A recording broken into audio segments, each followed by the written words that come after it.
Bonjour, je vais parler du film d'animation Batman vs Teenage Mutant Ninja Turtles.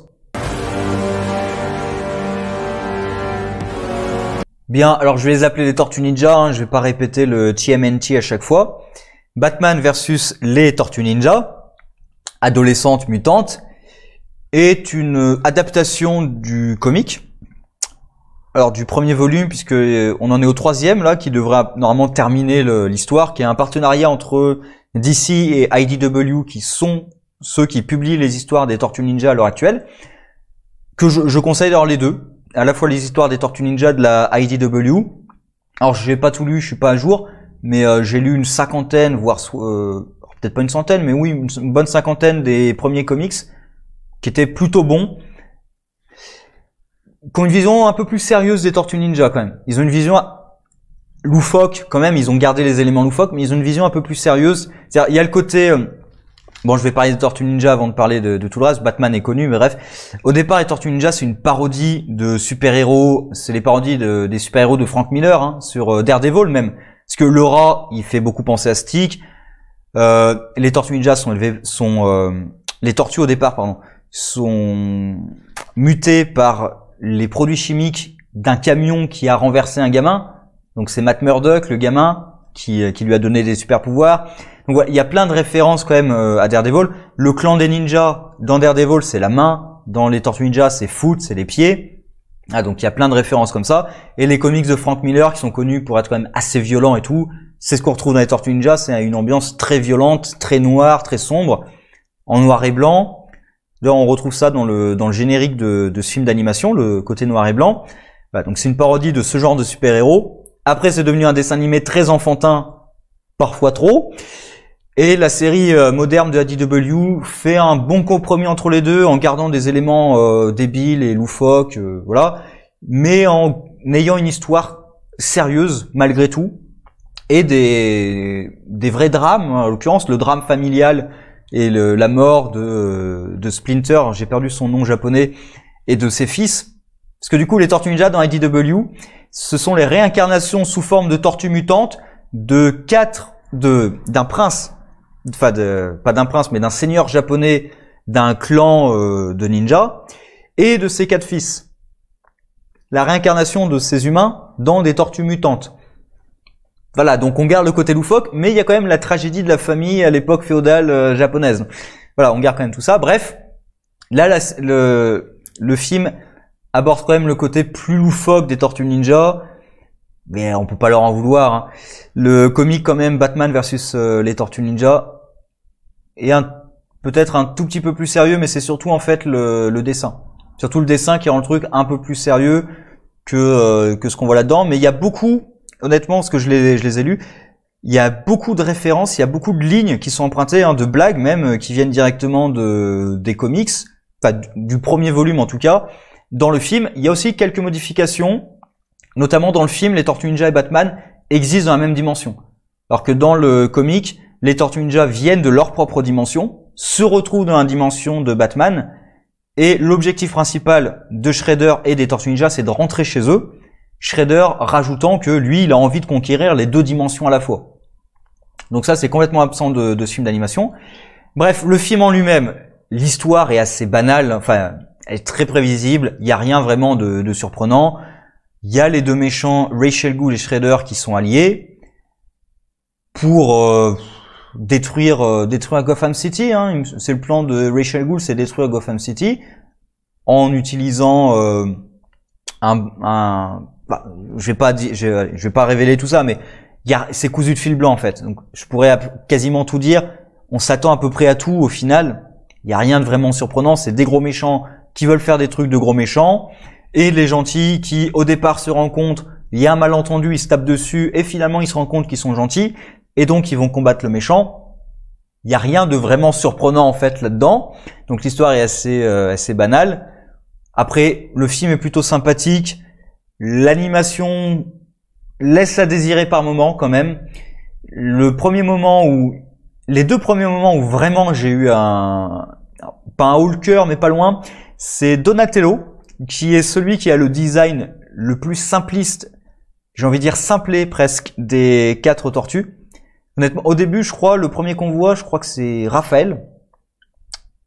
Oui, c'est Raphaël, c'est lui qui est le plus violent. Je confonds en général Leonardo et Raphaël. C'est Raphaël qui a un bon design, qui représente d'ailleurs plutôt bien le personnage, le côté plus violent de Raphaël et plus impulsif de Raphaël. Et je crois que le dernier qu'on voit justement, c'est Donatello. Parce que Michelangelo, il est un peu simpliste le design, mais encore ça passe. Michelangelo, franchement, j'ai vu sa tête, non, tellement pas en fait. Ce design m'a choqué. Et une des premières scènes d'animation qui m'a choqué aussi, c'est Shredder au ralenti. La première fois où ils font du ralenti sur Shredder, j'ai trouvé ça dégueulasse. Parce qu'en plus, ils sautent, et comme ils font un truc au ralenti, quand ils touchent le sol, il y a à peine le bruit qui touche le sol. Alors que le mec saute d'une fenêtre, il est en armure complète, quoi. Il y a quasiment pas de bruit. Je sais même pas s'il y en a un d'ailleurs. Il me semble qu'il y en a même pas du tout. Parce qu'ils ont fait un truc où il est au ralenti, du coup, en fait, ils font un effet où on le voit un peu en flou, quoi, en surimposition, un peu en flou. C'est dégueulasse. Ils le refont plusieurs fois de suite. Bon, par contre, il y a des choses très positives. Bah, du coup, les lignes qui sortent directement du comic, qui sont plutôt bonnes. Il y a pas mal de blagues. Il y a une blague qui fait référence, je pense, directement au film Tortue Ninja de Michael Bay, puisqu'il y avait eu tout un truc sur est-ce que les Tortues Ninja vont être des aliens. Et donc, dans le film en lui-même, il se foutait du monde en disant mais on n'est pas des aliens. Et là, il y a une blague de Michelangelo sur il demande mais qu'est-ce que c'est que ces horreurs? Et là, il lui sort la blague nous sommes des aliens à gros quoi. Donc voilà, il y a des lignes qui sortent directement des comics, c'est plutôt sympathique. Ils ont mis une beaucoup plus grosse importance sur le personnage du Joker, beaucoup plus que dans les comics. Même d'ailleurs, globalement sur l'asile d'Arkham, dans les comics, c'est beaucoup moins important dans le premier numéro que ça l'est dans le film. Il y a vraiment toute une séquence où ils se séparent dans l'asile et voilà, le Joker a pris le contrôle de l'asile. Il y a toute une séquence où ils vont se séparer et tout. Il y a Batman est pas trop malmené. La peur que j'avais, mais c'est vrai avec les comics, du coup ça a été vrai avec le film, c'est la peur qui malmène un peu trop Batman sur le côté arrogant de Batman, c'est-à-dire de voir que l'équipe ne fait pas exactement ce qu'il veut ou qu'elle lui obéit pas exactement et qu'il prend ça et ça l'énerve et c'est le côté que j'aime pas trop de Batman, c'est voilà le côté un peu arrogant, très arrogant parfois jusqu'à chasser tout le monde et dire je suis le meilleur, je vais faire ça tout seul. Ils réussissent à le contrôler quand même, à la fois dans les comics d'ailleurs et dans le film. Dans les comics, c'est même lui qui va temporiser plutôt Raphaël que l'inverse. Là, c'est lui qui reproche un petit peu à l'équipe de pas lui obéir, mais tout de suite il désamorce ça et le conflit entre les deux équipes se désamorce justement, c'est le cas de le dire, et ils s'entendent bien et ils vont combattre le mal ensemble. Après, j'ai peut-être quelques reproches sur la façon dont ils battent Rachel Gould. Alors, il continue à utiliser les deux prononciations de Rachel Gould, c'est marrant, puisqu'il y a Rachel Gould et Rachel Gould. Dans le film, il donne les deux.